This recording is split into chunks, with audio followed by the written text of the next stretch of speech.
स्वबस विश्व करि बाहुबल, निज पर निज निजपुर कीन प्रवेश। अरत धर्म कामादि सुख, से वहीं सब समहि नरेश। संसार भर को अपनी भुजाओं के बल से वश में करके राजा ने अपने नगर में प्रवेश किया। राजा धर्म, अर्थ और काम आदि के सुखों का समयानुसार सेवन करता था। अरे भूप प्रताप भानु बल पाई, काम धेनु भय भूमि सुहाई। सब दुख बरसहि प्रजा सुखारी, धर्मशील सुंदर नर नारी। राजा प्रताप भानु का बल पाकर भूमि सुंदर, कामधेनु मनचाही वस्तु देने वाली हो गई। उनके राज्य में प्रजा सब प्रकार के दुखों से रहित और सुखी थी, और सभी स्त्री पुरुष सुंदर और धर्मात्मा थे। सचिव धर्म रुचि, हरि पद प्रीति। नृपहित हेतु सिखाव नीति अनीति। गुरु सुर संत पितर महि देवा, करहि सदा नृप सब कै सेवा। धर्म रुचि मंत्री का श्री हरि के चरणों में प्रेम था। वह राजा के हित के लिए सदा उसको नीति सिखाया करता था। राजा गुरु देवता संत पितर और ब्राह्मण इन सब की सदा सेवा करता रहता था। भूप धर्म जे वेद बखाने, सकल करहि सादर सुख माने। दिन प्रति देहि विविध विधि दाना, सुनहि शास्त्र बर वेद पुराना। वेदों में राजाओं के जो धर्म बताए गए हैं, राजा सदा आदर पूर्वक और सुख मानकर उन सब का पालन करता था। प्रतिदिन अनेक प्रकार के दान देता था और उत्तम वस्त्र, वेद और पुराण सुनता था। नाना बापी कूप तड़ागा, सुमन बाटिका सुंदर बागा। विप्र भवन सुर भवन सुहाए, सब तीरथन विचित्र बनाए।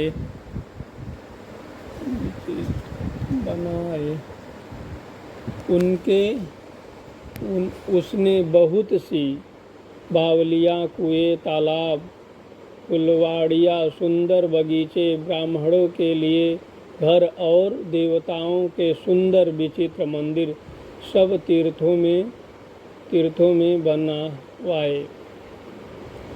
जहाँ लगी कहेहु पुराण श्रुति, एक एक सब जाग। बार सहस्त्र नृप किए सहित अनुराग।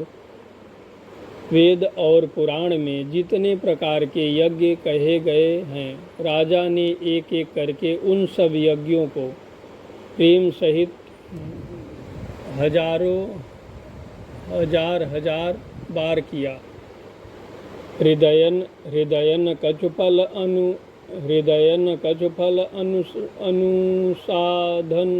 अनुसाधना। भूप विवेक परम सुजाना, करहि जे धर्म करम मन बानी। वासुदेव अर्पित नृप ज्ञानी। राजा के हृदय में किसी फल की ओट कामना न थी।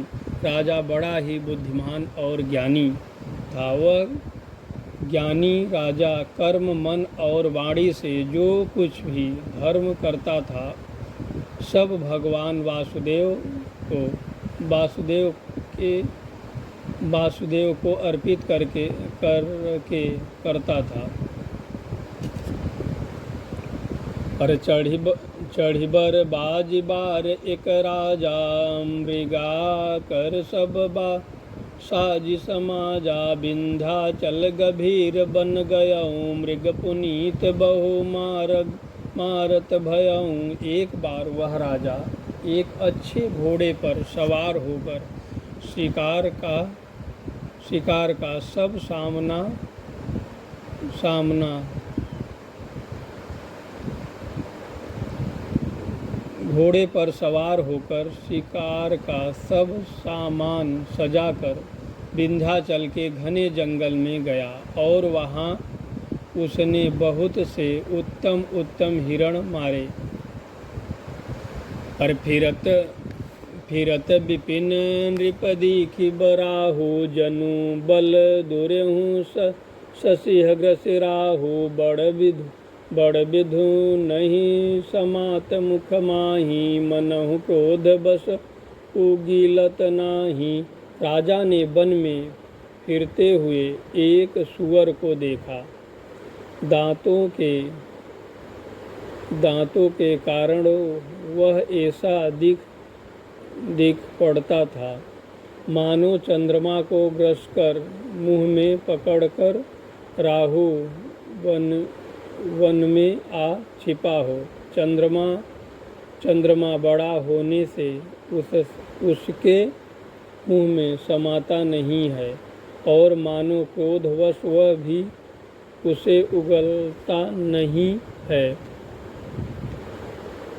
अरे कोल कराल दसन छबिगाई। तनु विशाल पीवर अधिकाई। घुरात है और पाए। चकित बिलोक कान उठाए। यह तो सूअर के भयानक दांतों की शोभा कही गई। इधर उसका शरीर भी बहुत विशाल और मोटा था। घोड़े की आहट पाकर वह घुराता हुआ कान उठाए चौकन्ना होकर देख रहा था। नील महीधर शिखर सम देख विशाल बराव।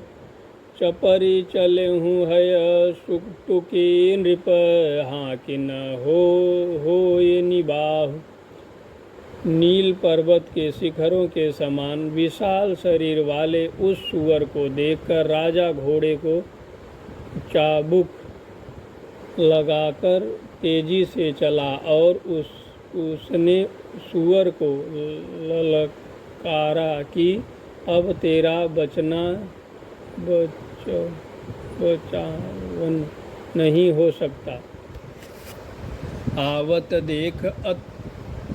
देख अधिक रबिबाजी। चलेहु बराह मरुत गति भाजी। तुरत कीन नृप सर संधाना। मही मिली गयहु बिलोकत बाना।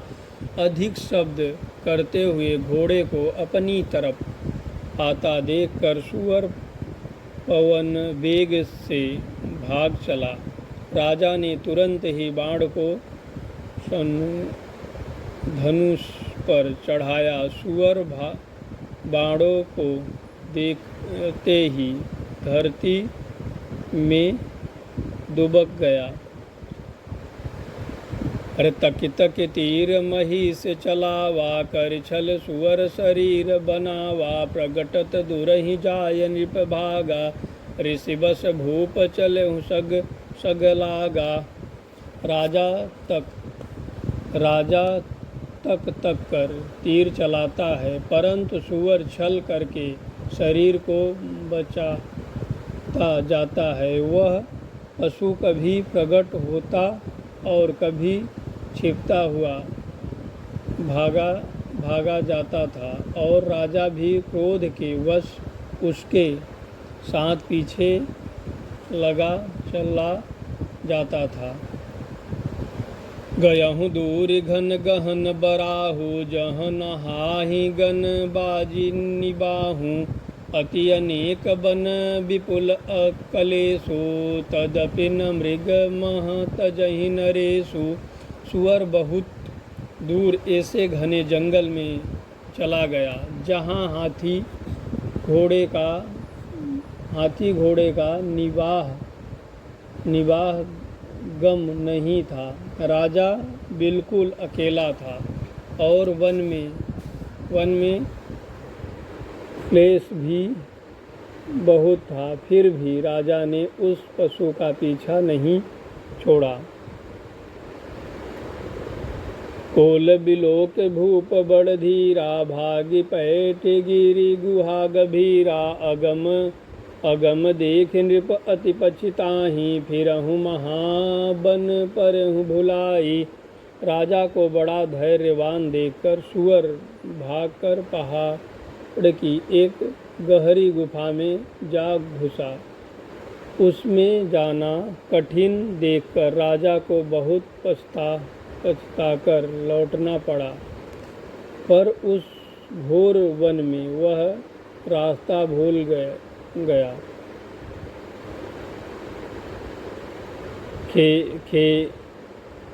खेद खिन्नि छूतित त्रिसित, राजा बाज समेत खोजत व्याकुल सरित सर।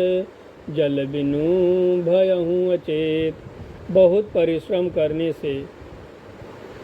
से थका हुआ और घोड़े समेत भूख प्यास से व्याकुल राजा नदी तालाब खोजना चाहता। पानी बिना बेहाल हो गया।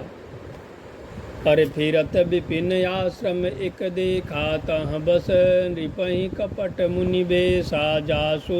जासु देश नृपली निछड़ाई, समर सेन तज गयहु पराई। वन में फिरते फिरते उसने एक आश्रम देखा। वहाँ कपट से मुनि का भेष बनाए एक राजा रहता था, जिसका देश राजा प्रताप भानु ने छीन लिया था, और जो सेना को छोड़कर युद्ध से भाग गया था। समय प्रताप भानु कर जानी, आपन अति असमय अनुमानी। गयहुन गृह मन बहुत गलानी, मिलान राजहि नृपय अभिमानी। प्रताप भानु का समय अच्छे दिन जानकर और अपना कुसमय बुरे दिन अनुमान कर उसके मन में बड़ी गलानी हुई। इससे वह न तो घर गया और न ही अभिमानी होने के कारण राजा प्रताप भानु से ही मेल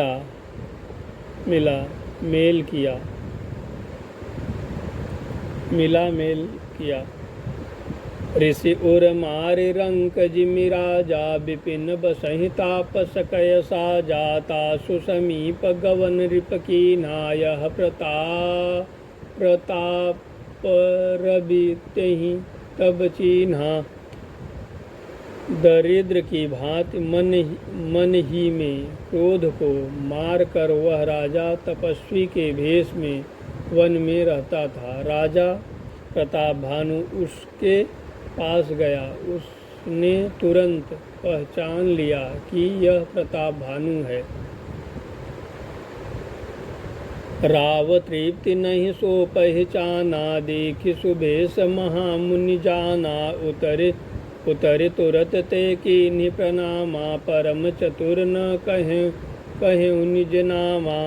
राजा प्यासा होने के कारण व्याकुलता में उसे पहचान न सका। सुंदर वेशधार देखकर राजा ने उसे महामुनि समझा और घोड़े से उतरकर उसे प्रणाम किया, परंतु बड़ा चतुर होने के कारण राजा ने उसे अपना नाम नहीं बतलाया।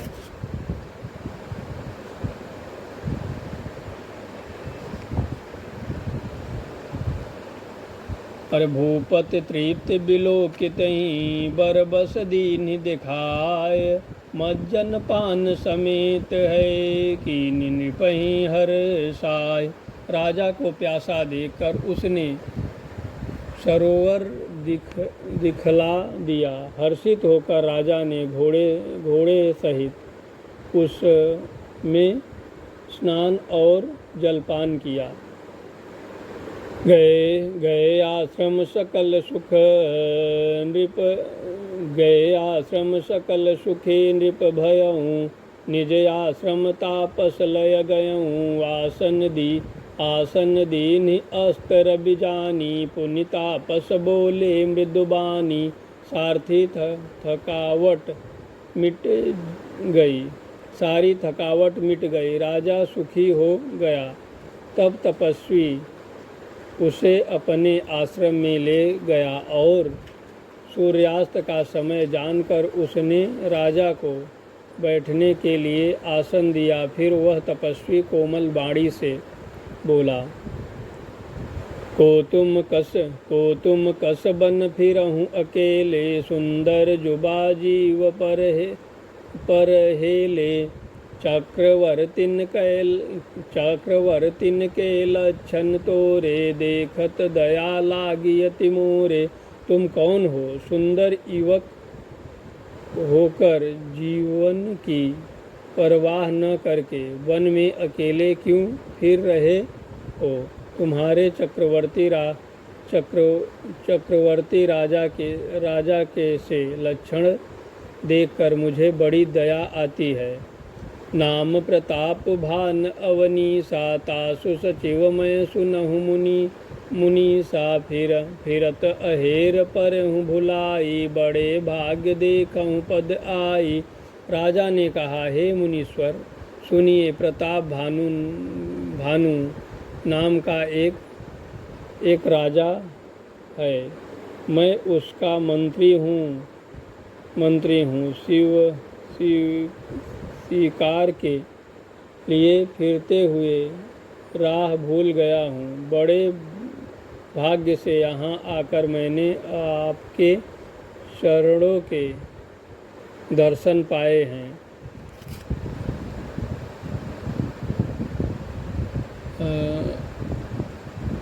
हम कह दुर्लभ दर्शन तुम्हारा जानत हो कछु भल हुनिहारा। कह मुनि तात भयहूँ अधियारा जो जन सतरि नगर तुम्हारा। हमें आपका दर्शन दुर्लभ था, इससे जान पड़ता है कुछ भला होने वाला है। मुनि ने कहा, हे तात, अंधेरा हो गया। तुम्हारा नगर यहाँ से 70 योजन है। निशा घोर गंभीर बन पंथन सुनहु सुजानु बसहु आज यस जानि तुम जई हूँ होत बिहान।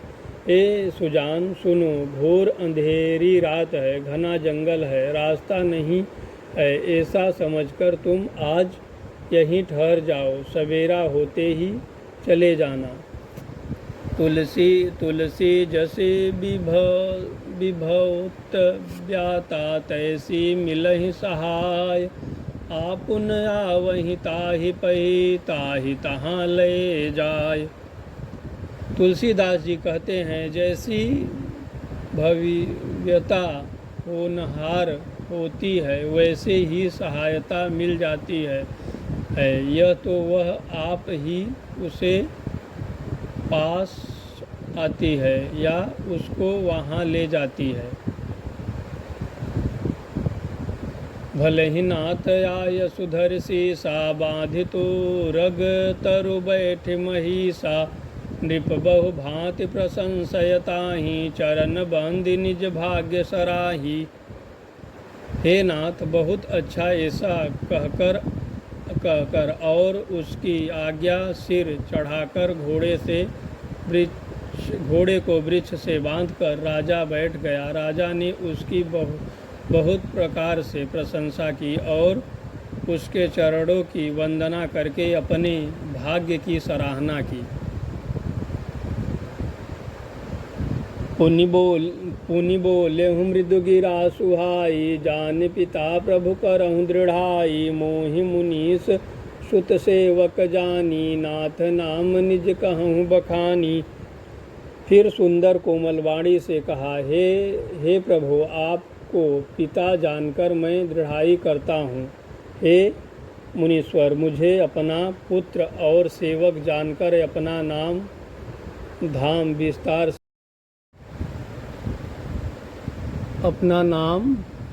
विस्तार से बताइए। तेहि न जान नृपहि सुजाना, भूप हृदय सो कपट सयाना। बैरी पुनि छत्री पुनि राजा, छल बन की निचहि निज काजा। राजा ने उसको अपनी पहचान पर वह राजा को पहचान गया था। राजा तो शुद्ध हृदय था और वह कपट करने में चतुर था। एक तो वैरी, फिर जाति का छत्री, फिर राजा।